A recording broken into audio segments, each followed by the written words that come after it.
नमस्कार दोस्तों, आप सभी का मोटिवेशन चैनल में फिर से स्वागत है। आप सभी को कार्तिक मास की हार्दिक शुभकामनाएं। चलिए सुनते हैं कार्तिक मास की पहली कहानी। किसी गांव में एक बूढ़ी औरत रहती थी। वो कार्तिक व्रत करती थी।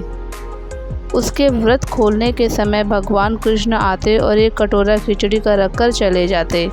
उस बूढ़ी औरत के पड़ोस में एक और औरत रहती थी।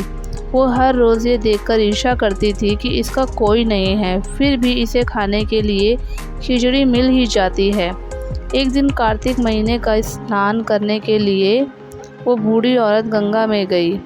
पीछे से भगवान कृष्ण आए और उसकी खिचड़ी का कटोरा रखकर चले गए।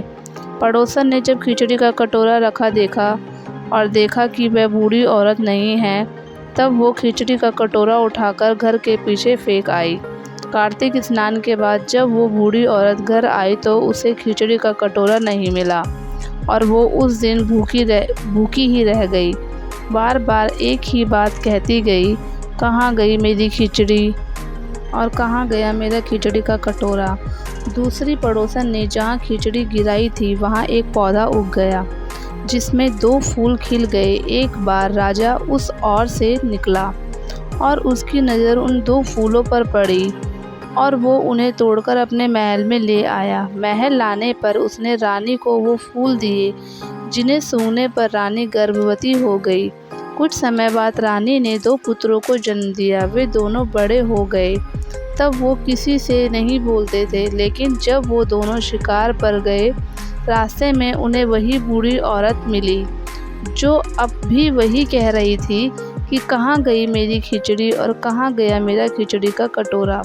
बूढ़ी औरत की बात सुनकर वे दोनों बोले, हम हैं तेरी खिचड़ी और हम हैं तेरी खिचड़ी का कटोरा। जब भी वो शिकार पर जाते तो बूढ़ी औरत यही बात कहती और वो दोनों उसे यही उत्तर देते। एक दिन राजा के कान में यह बात पड़ गई। उसे बड़ा आश्चर्य हुआ कि ये दोनों लड़के किसी से नहीं बोलते, तब ये बूढ़ी औरत से कैसे बात करते हैं।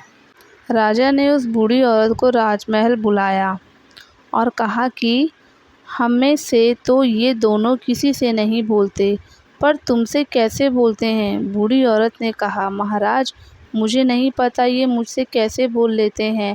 मैं तो कार्तिक मास का व्रत किया करती थी और कृष्ण भगवान मुझे खिचड़ी की बेला भर कर दे जाते थे।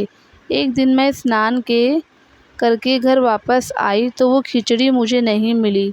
जब मैं कहने लगी कि कहाँ गई मेरी खिचड़ी और कहाँ गया मेरा बेला, तब इन दोनों लड़कों ने कहा कि तुम्हारी पड़ोसन ने तुम्हारी खिचड़ी फेंक दी थी। उसके 2 फूल बन गए और वो फूल तोड़कर राजा ले गया और रानी ने जब उन फूलों को सूंघा तो हम दोनों लड़कों का जन्म हुआ। हमें भगवान ने तुम्हारे लिए ही भेजा है। ये सारी बात सुनकर राजा ने उस बूढ़ी औरत को महल में ही रहने को कहा। तब से वो बूढ़ी औरत उनके साथ महल में रहने लगी। हे कार्तिक महाराज, जैसे आपने उस बूढ़ी औरत की बात सुनी, वैसे ही आप व्रत करने वालों की भी सुनना। तो ये थी कार्तिक मास की पहली कहानी। आपको ये कहानी कैसी लगी कमेंट करके ज़रूर बताएं।